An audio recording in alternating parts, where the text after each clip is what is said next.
তোমার কি পড়াশোনায় মন বসছে না? বারবার ভাবছো কিভাবে পড়লে ঝটপট পড়াগুলো মুখস্থ হবে, পরীক্ষায় ভালো রেজাল্ট আসবে, আর সবাই বলবে এই ছেলে মেয়ে সত্যিই অনেক চালাক। তুমি চাও তো তোমার নাম শুনে এলাকায় সবাই তোমাকে সম্মান করুক, শুধুমাত্র তোমার জন্য। তোমার মা বাবা গর্ব মাথা উঁচু করে বলুক আমার সন্তান আমার সবচেয়ে বড় সাফল্য। তুমি চাও না যে তোমার ফ্রেন্ডগুলো আজ তোমাকে নিয়ে হাসাহাসি করছে, কাল সেই বন্ধুগুলো তোমাকে চালাক বলুক, তোমাকে সম্মান করুক? তুমি বারবার কোনো না কোনো সাবজেক্টে ফেল করছো।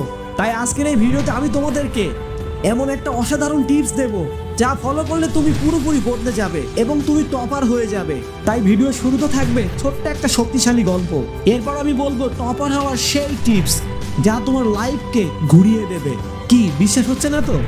তবে এই ভিডিওটি প্রথম থেকে শেষ অবধি অবশ্যই দেখো, আর ভিডিওটিতে সুন্দর একটি কমেন্ট করো, তাহলে আমি আবারও তোমাদের কমেন্টের উপর ভিত্তি করে সুন্দর একটি ভিডিও নিয়ে হাজির হব। তবে চলো ভিডিও শুরু করা যাক। Welcome to Sun Motivation. দেখো, তোমরা একটু ভালো করে খেয়াল করবে, তোমাদের মাঝে কিংবা তোমাদের এলাকায় অথবা স্কুলে কিংবা কোচিংয়ে কিছু স্টুডেন্ট অনেক মেধাবী হয়, অনেক টপার হয়। কিছু সংখ্যক ফ্রেন্ড আছে তারা কিন্তু অনেক মেধাবী হয়ে থাকে। স্কুলের স্যার ম্যাডাম তাকে অনেক পছন্দ করে, সে প্রতিবার ভালো রেজাল্ট করে এবং টপার হয়। এজন্য তার এলাকার মানুষগুলো তাকে অনেক সম্মান করে। শুধুমাত্র তার জন্য তার মা বাবার সম্মান সবার উপরে থাকে এবং তার মা বাবা প্রতিবারই গর্ব করে বলতে পারে আমার সন্তান এবছরও পাস করবে। কিন্তু তুমি তো কোনো না কোনো সাবজেক্টে ফেল করবে। এখন তুমি ভয় পাচ্ছ তুমি কিভাবে পাস করবে। দেখো, আমি 100% গ্যারান্টি দিয়ে বলতে পারি, তুমি যদি শুধুমাত্র আজকের এই ভিডিওটি পুরোপুরি দেখো তাহলে তুমি নিশ্চিতভাবেই টপার হবে, আর সবাই তোমাকে বুদ্ধিমান বলবে, পরীক্ষায় অসাধারণ ফলাফল অর্জন করতে পারবে। আর এই ভিডিওটি দেখার পর তোমার মনে হবে এমন মূল্যবান ভিডিও আমি আরো আগে কেন দেখলাম না।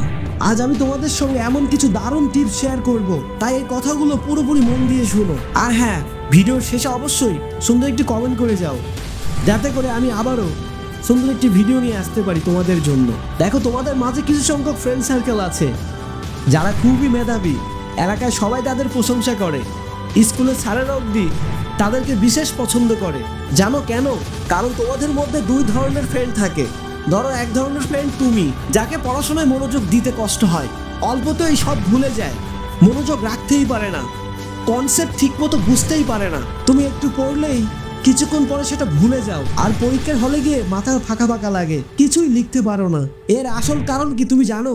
তুমি কিছু সাধারণ ভুল করছো যা তোমার পড়াশোনাকে বাধাগ্রস্ত করছে।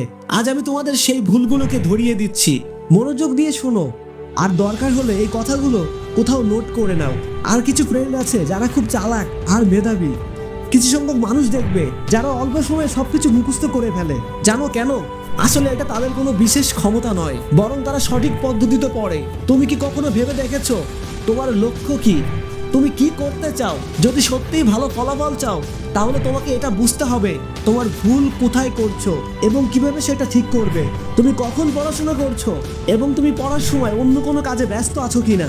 তুমি যখন পড়াশোনা করবে তখন তোমার চারপাশে শুধুমাত্র বই, খাতা, কলম, নোট এসব প্রয়োজনীয় জিনিস থাকবে, আর অন্য কিছু নয়।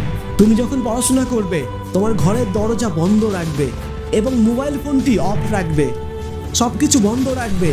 তোমার পুরো ফোকাস তোমার কনসেপ্ট পড়ার প্রতি থাকবে। আর যদি সম্ভব হয় রাতে পড়ার অভ্যাস করো। রাতে পড়লে বিষয়গুলো এমনভাবে মনে গেঁথে যায় যা দ্রুত কাজ করে এবং তোমার জ্ঞানকে বাড়িয়ে তোলে। তখন তুমি সবকিছু দ্রুত মুখস্থ করতে পারবে। আর যদি সম্ভব হয় সকালে ভোরবেলায় পড়ার অভ্যাস করো। তোমাদের মাঝে যে টপার ফ্রেন্ড আছে না, তারা কিন্তু এই অভ্যাসটাকে মেনে চলে। হ্যাঁ, সত্য বলছি, তবে তারা এটা তোমাকে কখনোই শিখিয়ে দেবে না, তারা এটা তোমাকে কখনোই বলবে না, কারণ বললে তুমি তাদের থেকে টপার হয়ে যাবে, তাদের থেকে চালাক হয়ে যাবে। দেখো, তুমি যখন পড়তে বসলে তোমার আশেপাশে শব্দ নয়েজ আসছে, আর তখন যদি তোমার ফোনে একটা নোটিফিকেশন আসে তাহলে তোমার পড়ার ফোকাস, তোমার কনসেপ্ট সরে যাবে। তখন তুমি সেই মোবাইলের মধ্যে ডুবে থাকবে, তোমার পড়ার প্রতি মনোযোগ থাকবে না। এই যে তুমি একটু আগে যে প্রশ্নটা মুখস্থ করলে, তখন সেই প্রশ্নটা পুরোপুরি তোমার মাথায় ঢুকবে না। আর যখন তুমি পরীক্ষা দিতে যাবে, পরীক্ষার হলে গিয়ে দেখবে তুমি সবকিছু গুলিয়ে ফেলছো। এখনকার স্টুডেন্টরা যে ভুলগুলো করে থাকে, যে প্রশ্নটা মুখস্থ করে সেই প্রশ্নটা পুরোপুরিভাবে মুখস্থ করে না। এইভাবে একটু ফ্রেন্ডের সাথে চ্যাট করি, একটু ফেসবুক চালাই, হোয়াটসঅ্যাপে চ্যাট করি, ইউটিউবে রিলস দেখে আসি, এসব করতে করতে কখন যে সময় চলে যায় সে বুঝতেই পারে না। তাই একবার ভেবে নাও তুমি কোন ভুলটা করছো, সেই ভুলটাকে একবারের জন্য সংশোধন করে নাও আর পড়াশোনায় কনসেপ্ট রাখো। তাহলে এখন চলো জেনে নেই তোমার সেই চালাক ফ্রেন্ডগুলো, টপার ফ্রেন্ডগুলো কোন রুলসগুলো ফলো করে, তারা কোন সিক্রেটটা অবলম্বন করে। তারা খুব সাইলেন্ট থাকে, চুপ থাকে, একা থাকতে পছন্দ করে। তারা এটা বুঝতে পারে যে আমাকে কখন পড়তে হবে, আমার কখন ঘুমাতে হবে এবং সকালে আমাকে কোন সময় উঠে পড়তে হবে। তাই আমার সাথে যা কিছুই হয়ে যাক না কেন, প্রতি বছর আমাকে ভালো রেজাল্ট করতে হবে। তাহলে সব জায়গায় আমার সম্মান সবার উপরে থাকবে, আমার ফ্রেন্ডগুলো আমাকে সম্মান করবে, আমার জন্য আমার মা বাবার সম্মান সবার উপরে থাকবে, এলাকার মানুষগুলো আমাকে ভালো বলবে। শুধুমাত্র আমার জন্য আমার এলাকার গর্ব করে বলবে এই ছেলেটা প্রতি বছর ভালো রেজাল্ট করে, প্রতি বছর টপার হয়। তোরা এই ছেলের থেকে কিছু শেখ। তাই আজকে থেকে আমাকে একা থাকতে হবে, পড়াশোনায় ডুবে থাকতে হবে, তা না হলে আমি বছর শেষে ভালো রেজাল্ট করতে পারবো না, আমি টপার হতে পারবো না, সবার থেকে চালাক হতে পারবো না। দেখো, একটু চালাক হতে গেলে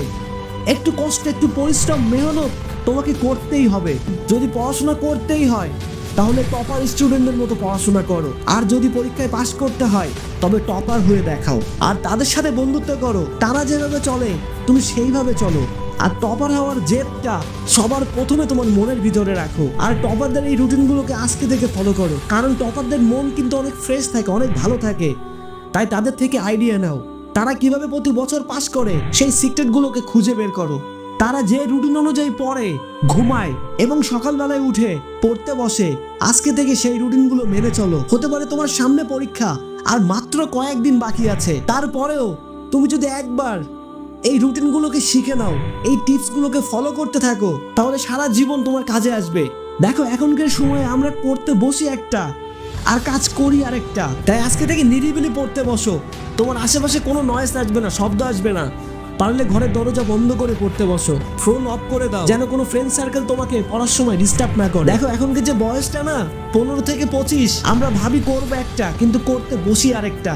এই বয়সটা অনেক চঞ্চল, ছটফট, এই বয়সটাকে ধরে রাখা খুবই মুশকিল। তাই যদি তোমাকে সবার থেকে চালাক হতে হয় তাহলে তোমাকে একটু কষ্ট করতেই হবে। যদি বছর শেষে ভালো রেজাল্ট করতে চাও তাহলে তোমাকে অবশ্যই ভালোভাবে মনোযোগ দিয়ে পড়াশোনা করতে হবে। তুমি মনে রাখবে, তুমি যত ভালো রেজাল্ট করবে তত তোমার মা বাবার সম্মান তোমার জন্য বেড়ে যাবে। তোমার মা বাবা গর্ব করে বলবে এ বছর আমার ছেলে, আমার মেয়ে পাশ করেছে, মাশাআল্লাহ, এবছরও মিষ্টি খাওয়াবো।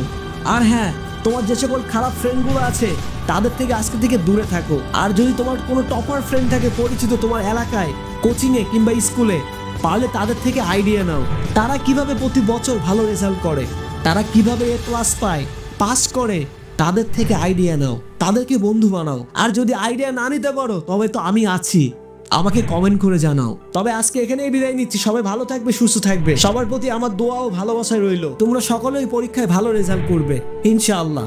সবাই ভালো থাকবে, সুস্থ থাকবে। খোদা হাফেজ।